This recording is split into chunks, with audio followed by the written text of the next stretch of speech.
I'm not allowed to comment on the new GDP numbers until about 10 or 15 minutes from now, so I will not comment on them.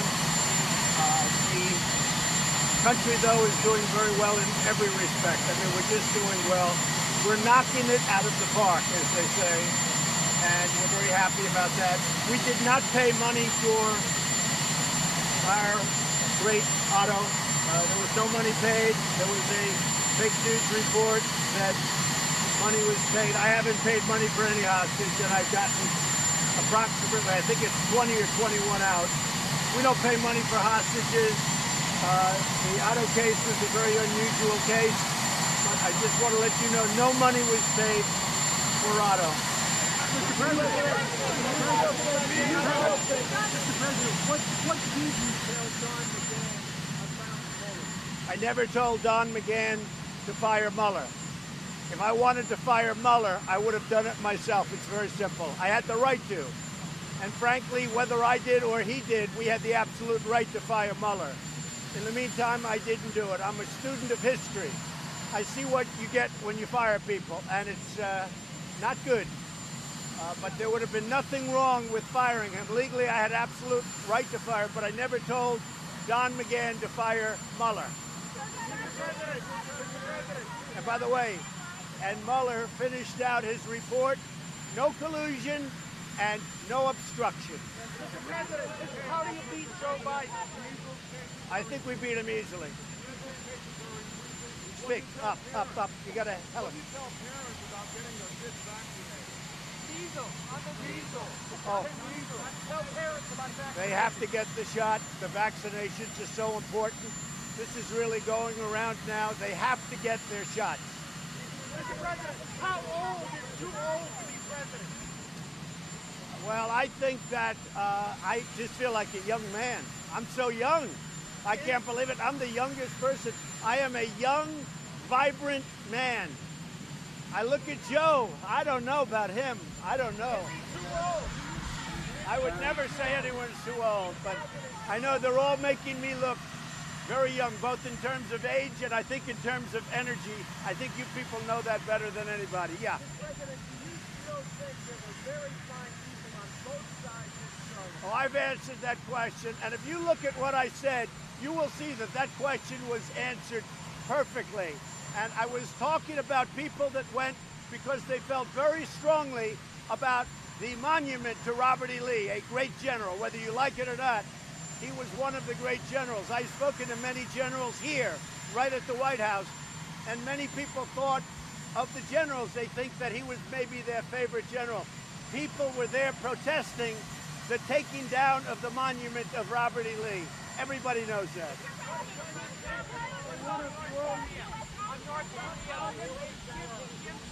Kim Jong-un has said that he wants Pompeo to not be part of negotiations and that it still depends on the U.S. attitude. What do you think about that, and what's the prospect for talking? I think we're doing very well with North Korea. A lot of progress is being made. I appreciated President Putin's statement yesterday. He wants to see it done also. I think there's a lot of excitement toward getting a deal done with North Korea. In the meantime, when I came here, there were nuclear tests, missile tests, rocket tests. We got our hostages back. We got remains back and continue to come back from the war. Our great heroes, the remains. There's been no test. There's been no nothing. So at some point, you're going to report the facts. I have a great relationship with Kim Jong-un. I appreciate that Russia and China is helping us. And China is helping us because I think they want to. They don't need nuclear weapons right next to their country. But I also think they're helping us because of the fact that we're in a trade deal, which, by the way, is going very well. Will you let Don McGahn testify? What we're doing is executive. So what we're doing, in the history of our country, there has never been a president that's been more transparent than me or the Trump administration. I let White House counsel McGahn testify. I let everybody testify. I think McGahn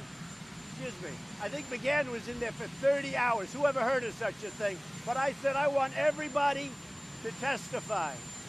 Obviously, McGahn thought he testified fine because he was with the administration for a long time after that.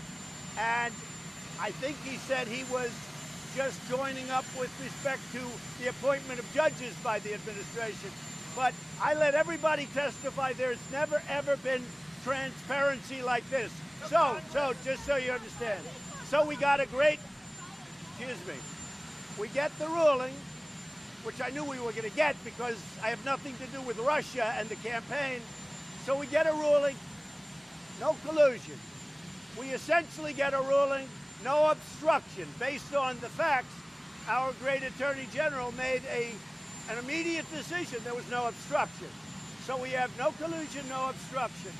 We had total transparency. We gave 1.4 million documents, if you can believe such a ridiculous thing. 500 people testified. We had 18 people that were Trump haters. That includes Mr. Mueller. He was a Trump hater. Wait a minute. Wait. With all of this transparency, we finish no collusion, no obstruction, right?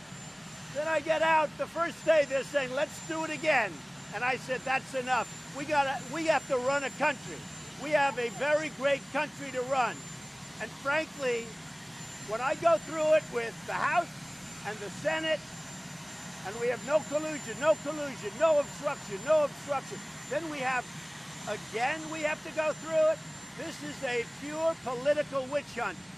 We did nothing wrong, and the only thing I did is make our country stronger, give it the numbers like people haven't seen before. What we're doing in this country financially, with the military, with our veterans. You look at veterans, we now have Veterans' Choice.